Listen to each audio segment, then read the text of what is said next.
In today's Leeds news, interest in Hornicek, Eisenberg leaves Leeds role, pre-season friendly added, SCR boost for Leeds, transfer dominoes to fall, and Elland Road development timeline. Wallace. Now you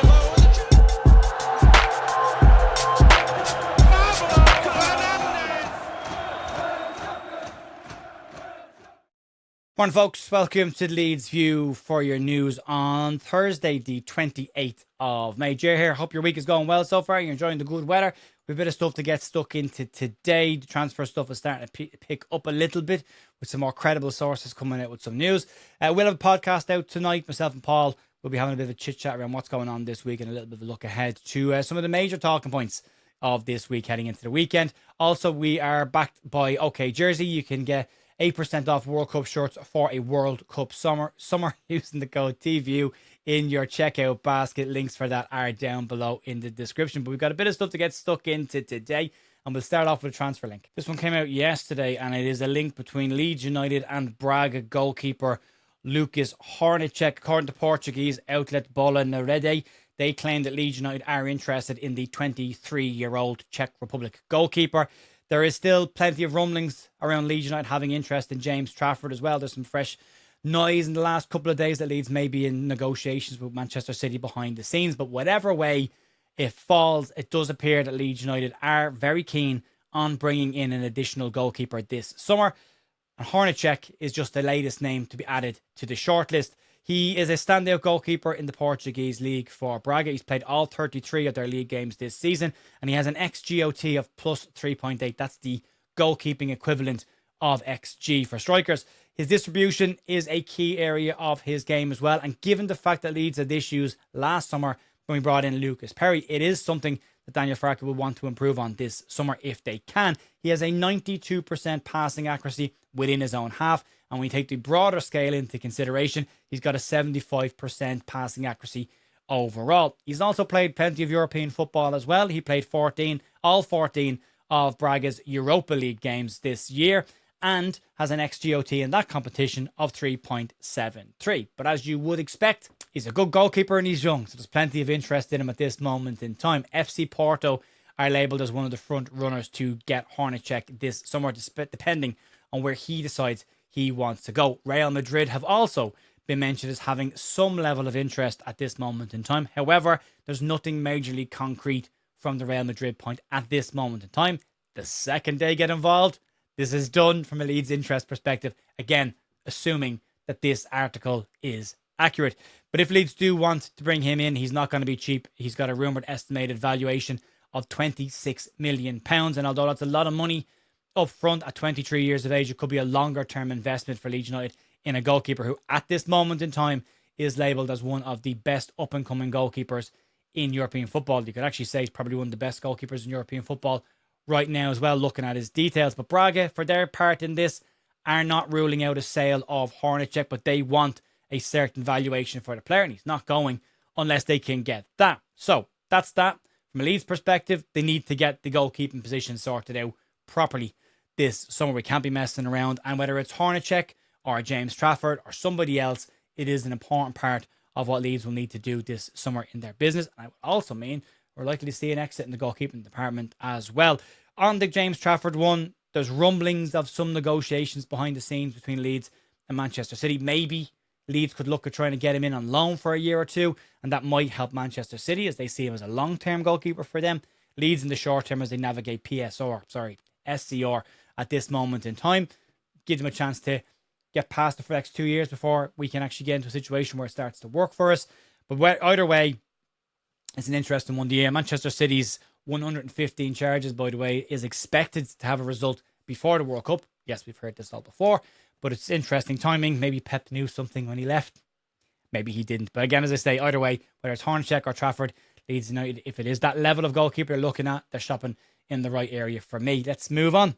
Yesterday, Leeds United announced that the club's chief business officer, Murray Eisenberg, would depart the club now that the season is over. And he's taken up a new role as the CEO of NWSL side, the San Diego Wave. And Leeds haven't, at this moment in time, announced a replacement for Murray Eisenberg right now. And he seems to have a very close relationship with Parag Marathe, or at least seemed to have it over the last couple of years. Every time we saw Parag Marathe at Elland Road, Eisenberg was usually just off of his right shoulder. So they've got a very close relationship. And Eisenberg's done a lot of good work since he joined Leeds United. And Leeds United's managing director, Robbie Evans, has called this out and says that Eisenberg had a key role to play in Leeds United's redevelopment of Elland Road, as well as the club's record commercial revenue that helped to wipe out a lot of Leeds United's club debt and put the finances in a very positive position that they're in right now. Evans on the Leeds United official website had the following to say: "While I'm disappointed to see Murray leave, I am grateful for his efforts and impact over the last 3 years. Much as with players, when you employ excellent people who produce excellent results, sometimes the unfortunate effect is that they will attract interest elsewhere. He leaves the club in an excellent trajectory, and I hope Murray is especially proud of his tireless work on the stadium expansion, which will benefit the club supporters and the community for generations to come." Eisenberg described working for Leeds United as a privilege and is happy that the club has made big strides over the 3 years that he has been employed at the club. He also wanted to thank the fans and the people of Yorkshire for making him feel very welcome at the club. We wish Murray nothing but success in his future endeavours and where he moves on to. He's very highly thought of around Leeds and the club, and I think his work is very evident that what he has done to the club has benefited Leeds over the last 3 years. He was a very smart appointment, and Leeds will need to get his replacement bang on the money as well. We'll move on for now.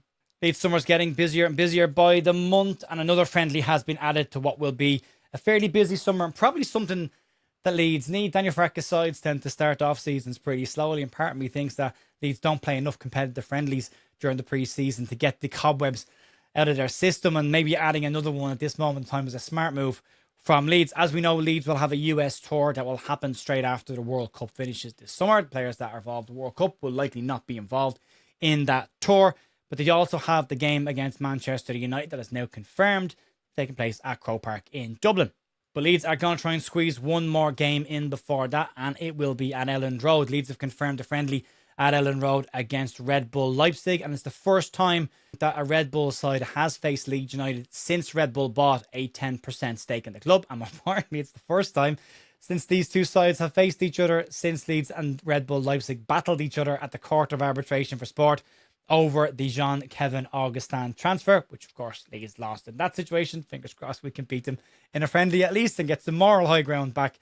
The game is not necessarily down to the fact that Leeds and Red Bull have a connection. Apparently it's down to the fact that Manchester United, as part of their Benjamin Sesko transfer deal, had a clause that meant they would play Leipzig every summer. They can't fulfill that fixture this year, so Leeds are stepping in to try and capitalise on the situation and get an attendance at Elland Road as well. So a smart move by Leeds. This will take place a few days before Leeds jet off to Dublin to play in Croker against Manchester United. I'm looking forward to that game. I'll be there myself, standing in Hill 16. So can't wait for that game. It's an exciting summer ahead for Leeds. Let's move on and talk about an SCR boost. The talking point of the week, SCR, and the redevelopment of Elland Road, as we all know, will be massively important in Leeds United's future under this new SCR model.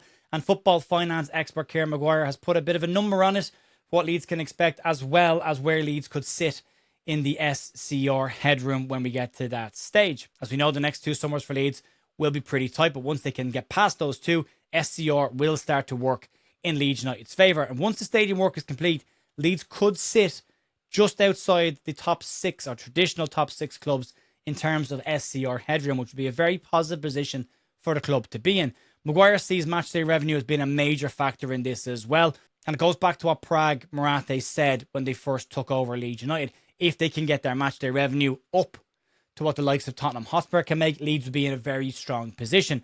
And speaking on this, Kieran Maguire had the following to say: "If you look at clubs like Bristol City, where there was a major redevelopment, you're looking at 10 million plus in terms of revenue. You can create a business hub, conference facilities, a hotel, and so on. So I certainly think that it's achievable that Leeds, with the redevelopment of the wider area, it's not just the ground, it's the new housing that goes in, it's the conference centres, it's the bars, the clubs, the restaurants, all of that, and making Elland Road a 7-day-a-week destination, which will have a major impact on helping Leeds United on the pitch." Still need some clarification on what's classified fully as football-related revenue and what's commercial revenue completely, and what's the crossovers of those two. We will try and get more detail on that over the next couple of weeks. Let's move on and talk about some transfer dominoes that could help Leeds this summer.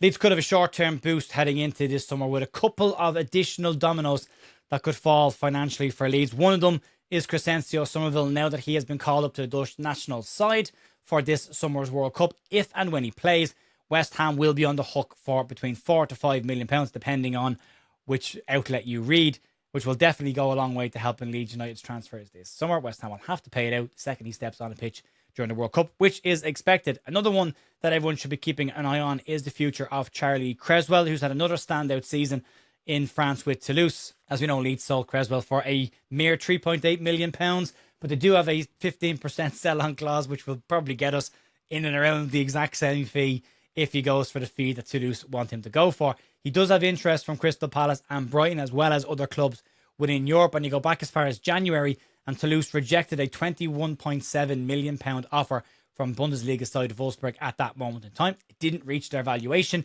They're looking for an asking price of in and around £25 million. And if they can get that for him this summer, Leeds will pocket £3.7 million. Now, look, it's not ideal. We'd be better to get £21.7 million. But in the grand scheme of things, it's done, it's dusted. We can't do anything about it. It is an additional close to £4 million, depending on what that final fee will be. So between Crescencio Summerville and Charlie Cresswell, Leeds could be bringing in close to an additional £10 million without any outgoing player sales this summer, which will go a long way to helping the wages of players coming in, or the odd smaller transfer or under 21 transfer as well. So still an important factor for Leeds this summer, and something we should be keeping a close eye on. Let's move on and talk about the Elland Road redevelopment timeline. So spades are in the ground, not shovels. I've been corrected on this. They're spades. They've gone in the ground. The old ticket office at the West Stand has been removed as well, which is sad to see because it is a real sign that work is very much underway. And there's a sense of urgency around that work around the West Stand at this moment in time. We now have a full timeline on what we can expect with the work around Elland Road. And to give everyone a full step-by-step on this, the first thing we know is the new stands will be built around the existing stands, and that is designed to stop any impact in reducing the attendance at Elland Road, which will, again, obviously impact Leeds United's revenue. They don't want that. And this has been done very similar to what Liverpool did when they were redeveloping Anfield. They had a serious amount of success with that, so it's a model that has worked in the past. The West Stand will be done first, followed then by the Cop, and the reason they're doing them separately is, again, to try and minimise the impact of a reduction in attendance by doing both at the exact same time. So they're doing one at a time. West Stand is underway, as we've just said right now, and the planned finish for the work on that stand is 2028, the end of 2028, so the middle of the season after next. Then the Cop work will start in 2029 and be done by 2030. Significantly less amount of work going into the Cop, as the West Stand will host all of the new stores, merchandise club stores, bars, restaurants will all be housed in that. So the Cop is far more of just a stand redevelopment than anything else at this moment in time. So you're looking at 2030 before both of them are finished, done and dusted, and we have a new looking Elland Road. The West Stand will have a new capacity up from 8,000 to 17,552, while the Cop will go from 10,414 up to 15,300. It'll look fantastic. 3.5 years away before all the work is completed. Sounds like a long way away, but if you think back 3.5 years, Leeds were falling out of the Premier League, so it can come around pretty quickly. So yeah, it's going to look fantastic when it's done. A little bit of moving around diggers, trucks and cranes between now and the start of next season, but they've got plans in place to navigate that, so we'll see how it goes. That'll be it for me today, folks. We'll be back tonight with the podcast, myself and Paul having a chat about what's gone on this week and a look ahead to some of the major news stories heading into the weekend. I will talk to you later on this evening. Outside of that, enjoy your day. Talk to you soon. See you later. Bye.